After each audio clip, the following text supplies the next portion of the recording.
I was just at a wedding that ended in an absolute show, and I have to tell someone about it because I don't even know what to do. I'm at a total loss. This was a first for me. My childhood friend was getting married today to her high school sweetheart. The wedding was a long time coming. They've been together for 6.5 years and share a 2-year-old son. They've been engaged for 3 years now because they delayed planning the wedding after she unexpectedly got pregnant with their son. So now the wedding was finally here. Earlier this year, I was engaged this year and got married in July. Originally, I was just supposed to be a regular bridesmaid, but the bride's sister was supposed to be the maid of honor. They had a falling out, though. The bride would always call her sister ranting about her fiink every time they fought, which caused the sister to form a pretty negative opinion of him. The sister lives across several states and doesn't see everything that goes on here. Her mind jumped right to abuse, and she told the bride that if she married him, she wouldn't come to the wedding. Now, here's the thing, their relationship isn't perfect. They are young and have gone through a lot very quickly, getting engaged, an unexpected pregnancy, and moving in together all happened so fast. They fought a lot, and I had my concerns at first. But after spending more time with them, I saw how much they genuinely loved each other, how well they parented their son together, and how they were working towards a future. The bride and I have been close friends for most of our lives. She is like family to me and I care for her deeply. When she asked me to step in as maid of honor, I said yes for those reasons. Cut to today, wedding day. Everything was going well. The groom was getting emotional when they did their private vows, and before walking down the aisle, he was still wiping tears. It warmed my heart. Looking back now, I wonder what the heck was going through his head. I'm not sure if those were tears of joy. As the night went on, the bride mingled and danced with her family. She had so much family that traveled from many states to be there, and she wanted to be a good hostess. The groom was usually off talking with his own family when she was doing this, but for the most part, they stayed together. They sat together, ate together, danced to a few songs, played the shoe game, and then mingled separately with their families. I didn't think this was a big deal, as this is often how receptions go, with so many people pulling you in different directions. At one point, they both went inside the venue. The reception was outside for a while and then she came out alone. She continued chatting with family, but after a little bit, realized he was nowhere to be found. After a while of searching, we found him wandering around outside, going for a walk. The bride was pretty distraught at this point. I learned that the groom had a good amount to drink during the party. Apparently, when they went inside the venue, he was angry at her for not spending enough time with him during the party. He said they were hardly together the whole night. Once he got back from his walk, they were just arguing in their room. At this point, a lot of guests were leaving, and the ones left me, my husband, the rest of the wedding party, and their immediate families didn't really know what to do. We were supposed to do a big send-off for them, so we were just waiting. We packed up all the stuff, broke down all the tables and chairs, loaded them into cars, and just waited. Me and the other bridesmaids pulled the bride aside to talk to her, but she was pretty deflated at this point. Apparently, the groom had taken his ring off and told her he wasn't sure he wanted to be married to her at their wedding. Mind you, they've been living together for 3 years. Nothing about this was rushed, other than maybe their ages. They are quite young. But I never thought of them as immature until this stunt he pulled at their wedding over not spending enough time together at the reception. Like, why not just not leave her side? We finally decided to load their stuff in the car and tell them it was all packed, and they should probably head out to get some sleep before their flight tomorrow. At the car, we hugged goodbye, and I left to come home. This girl is one of my absolute best friends. I hate that her beautiful wedding was ruined by her husband being petty and stubborn. She was in tears and distraught on her own wedding day. It's just awful. I don't really know where to go from here. If this is at all normal, and something they will get past, or if this is more serious. I genuinely am rooting for them, but this whole situation has me sitting in my car feeling confused and worried for my friend. They're leaving for their honeymoon tomorrow, and I don't feel like it's an appropriate time to reach out and try to talk to her about all of this. Any advice is appreciated. I guess I'm thinking I'll check in via text a few times while they're traveling on the honeymoon and make sure it's going okay. Then, I can make plans to see her when she gets back and we can debrief everything if she wants to talk about it. Starting to think the sister might have been onto something. Relevant comments? Night woman cometh. Well, lots of problems here. The sister was onto something. If the bride is constantly calling her with complaints about fights, the groom is not a good fit for her. 2. The groom was drunk, which took his feelings from a 3. Hey, can we spend the rest of the reception together to a 10? You are dead to me because you're ditching me at our wedding night for totally reasonable reasons. 3. Sounds like this wedding spat was just a representation of chronic issues between them. If this relationship is going to last, they need to see a therapist. This is beyond your aid, unfortunately. Personally, I wouldn't text or say anything today or tomorrow. She's probably distraught. They need to work out some things on their honeymoon. Maybe check in with her when she's back, or she'll reach out to you if she needs advice. That's what I would want, but you know her best. Warren Finn. Literally this. I think when you said the sister doesn't see everything that goes on, you're off by a lot. You were seeing the smoke show, but the sister is hearing about the reality. Legitimate cat 3435. I have so many questions just trying to understand the dynamics of this group. In what scenario did she not grow up in the same house as her sister? What were his parents doing at the reception? Were they aware of his hissy fit? Is it safe to assume his parents were still there at the end? What were her parents doing at the end? Who had their child? His parents sat at their own table and didn't seem to care about mingling with her family, but I don't want to jump to conclusions. His parents were still there at the end, and his dad looked really disappointed when helping us load their car. I pulled his mom aside and asked her to talk to her son because she may be the only one he listens to right now. She did talk to him and was the one who got him to come out of his room. Her parents were helping clean up and didn't seem to know the full extent of what was going on. They were still talking to guests, and it wasn't until the next day that I realized they weren't aware of what the groom said about being unsure about the marriage, taking his ring off, etc. They thought they had a little spat that got resolved quickly before they left. The groom's mom had the baby most of the time, and towards the end of the night, he fell asleep in the groom's sister's arms. He went home with the bride's parents that night because they're watching him while a couple goes on their honeymoon. Update? It's been a week now, and a lot of people asked for an update. Some people on my original post were very adamant this relationship was abusive, citing red flags, research evidence, and personal anecdotes that this story reminded them of. Others said I was overreacting, that the groom was just drunk, and they will probably be fine. I wanted to clarify some things from my original post. While my friend, the bride, does have her sister, she was the only child growing up in her house. In many ways, she truly is an only child, at least, the only child of her mother. Her family lives all over the country and isn't involved much in her life. That wasn't the groom's doing, he didn't isolate her. Secondly, I'd like to clarify their ages because I didn't mention them in my last post. They started dating at 15F and 16M and got married at 21 and 22.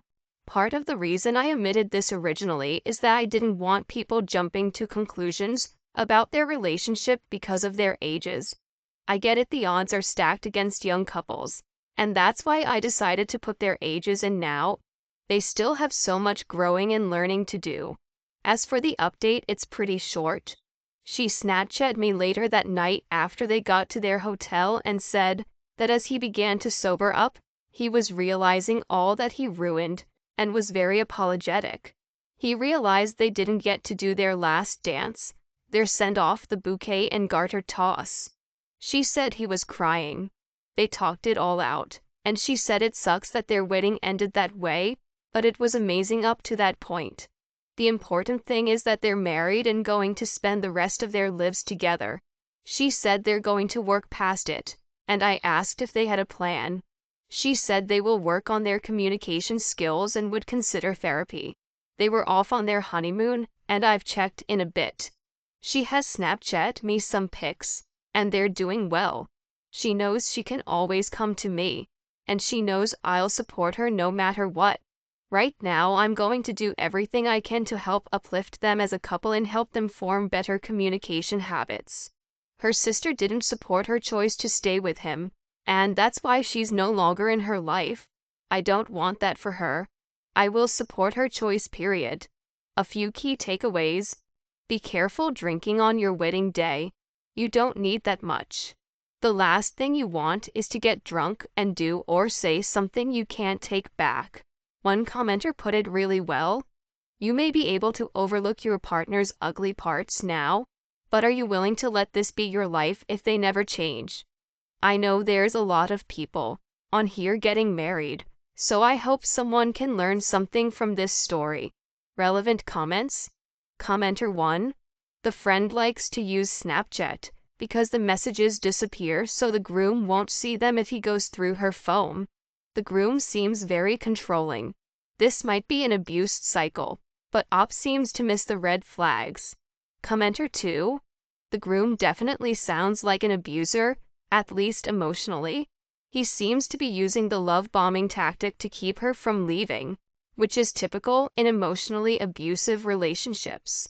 Commenter 3. The main takeaway from this shouldn't just be to avoid drinking on your wedding day. This seems like a more serious issue. Op missed the point about the toxic foundation of the relationship. Update. It's been a few months since the wedding fiasco, and I've had a lot of time to think about everything. I guess part of me was hoping that with time, things would just go back to normal. But after all that happened at the wedding, I'd like to say that everything is fine and that I'm totally on board with their decision to work through things. But the more I think about it, the more I'm not so sure. Let me start by saying that my friend, the bride, has always been someone who takes a lot on her shoulders. She's fiercely independent, often to the point of stubbornness. Growing up, she was always the one to do things on her own, even when she probably shouldn't have. When her parents were too busy or too distant, especially her mom. It's also why she never really listened to the concerns that people, including me, would have when it came to her relationship with her now husband. It's not that she didn't care about our opinions, it's just that she's always been the kind of person who digs in her heels once. I respect that about her in many ways, but I also see how it can be a double-edged sword, especially in a relationship. Since their wedding, I've kept in touch with her regularly, checking in here and there. She's posted some pictures from their honeymoon, photos of them on a beach, him smiling beside her while she looks somewhat exhausted, happy. It was clear that she was trying to project a sense of normalcy, but I could tell there was a tension in her eyes, something behind the smile that didn't sit right.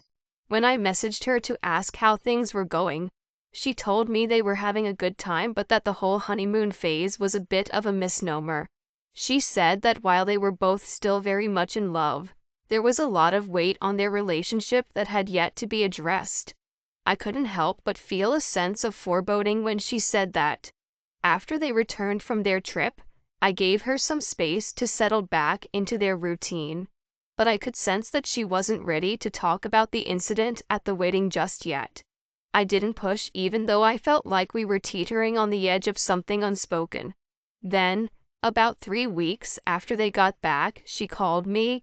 It was a Sunday afternoon, and I could tell from the way she said my name that something had shifted.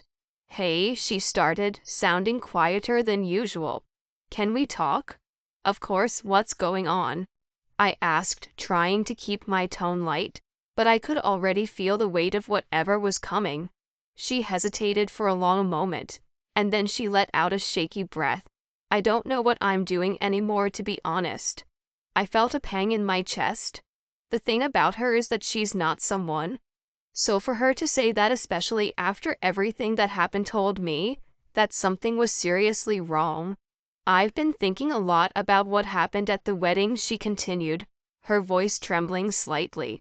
And I guess I didn't really process it fully when I was still in the middle of it. But now that we've had time to breathe and relax, I'm realizing that there are a lot of things I don't know how to fix. I sat quietly for a moment, waiting for her to go on. I didn't want to interrupt, but I also didn't want to let her feel alone in this. Finally, she spoke again, her voice barely above a whisper. It's not just what happened at the wedding, you know, it's everything before it, the way he gets when he's drunk, the way he treats me when he's upset, the things he says. I used to think it was just stress, or that I wasn't doing enough. Her words were a quiet admission of something that had been weighing on her for a long time. For the first time in months. I don't know what to do, she added, a sob escaping her throat. I love him, I really do, but I don't know if this is something I can live with forever. I wanted to reach through the phone and pull her into a hug. I wanted to tell her that it was going to be okay. But deep down I knew that wasn't the truth. There are some things you can't fix on your own. And when there's a pattern of behavior, especially when that behavior involves emotional manipulation, gaslighting, or toxic control, it's hard to just work through it without professional help. I think you need to talk to him about it, I said gently. You can't keep carrying this alone. If you want this to work, he needs to know how you're feeling. And if he's not willing to hear your change, then maybe that's something you need to consider.